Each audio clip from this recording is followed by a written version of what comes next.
light on this. PP Thank you for giving me this opportunity, sir. Thank you very much, Chairman Sir, for allowing me to participate in the discussion on supplementary demands for grant 2022-2023. There is no doubt we are all participating in this debate, which is most important for our country, and we need to come in there.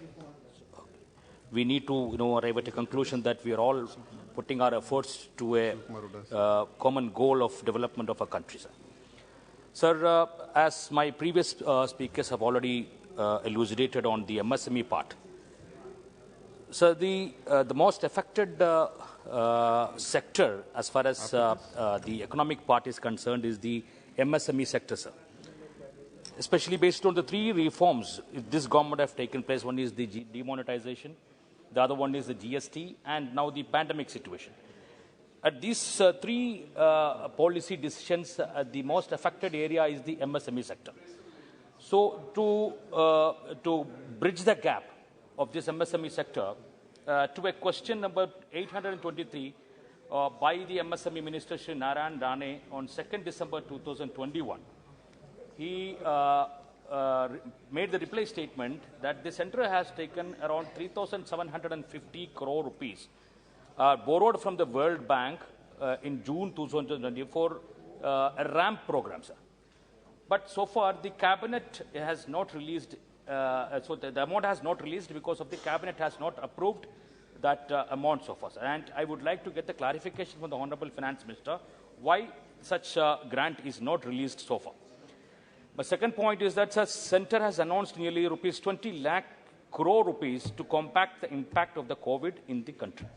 My simple question to the Finance Minister through you, sir, is that how much of this rupees 20 lakh crore was actually infused into the economy since March 2020?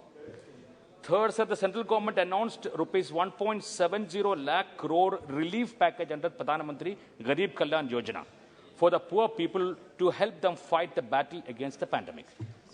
How much of this 1.7 lakh crore was actually released to the poor since March 2020, sir?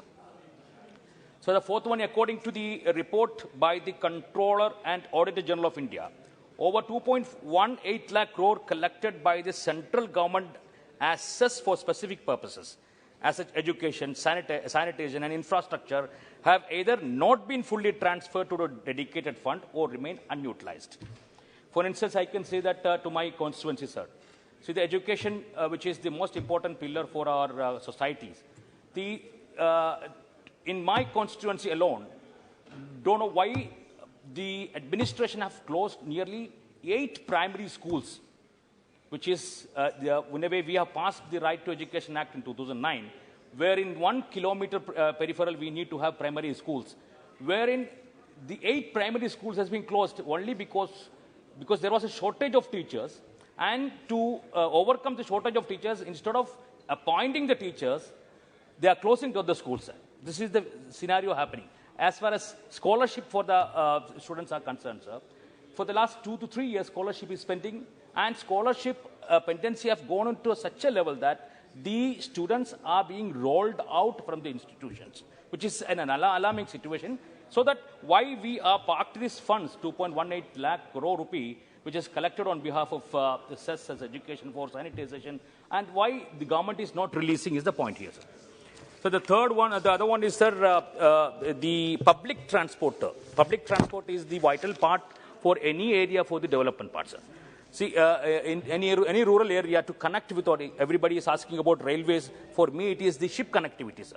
So we have in 2015 a 15-year perspective plan for the futuristic concept made by the shipping ministry, Home Ministry, Lakshadweep administration, all together made these 15 years perspective plan, looking into the futuristic development of Lakshadweep into the tourism sectors, and cargo movement, all those aspects. So that 15-year perspective plan was really needed for the development of the island. Why there is no allocation in that sector in this year is a question here, because the public transport is the most important part for any financial, backup for the any rural places, sir. Sir, same in the case of coming into the back of the Awas Yojana, Pradhan Mantri Awas Yojana. In this Pradhan Mantri Awas Yojana, which I have already raised in the parliamentary committees also. See, the rural areas where it is far-flung areas, the conditions, the criteria, guidelines, sir, I'm concluding. Guidelines which is prescribed in the Pradhan Mantri Awas Yojana, if a house is having a refrigerator, which is mandatory for a far-flung area to keep the food items not spoiled, a refrigerator is required. If a house is having a refrigerator, they fall in the non-eligible criteria to get the Pradhan Mantri Awas Yojana. So my request with the finance minister is that to come out with a special plan in the rural areas where the benefit of the Awas Yojana can also be. Please conclude. So I'm concluding, sir. Sir, the same in the cases of the fisheries sector, sir.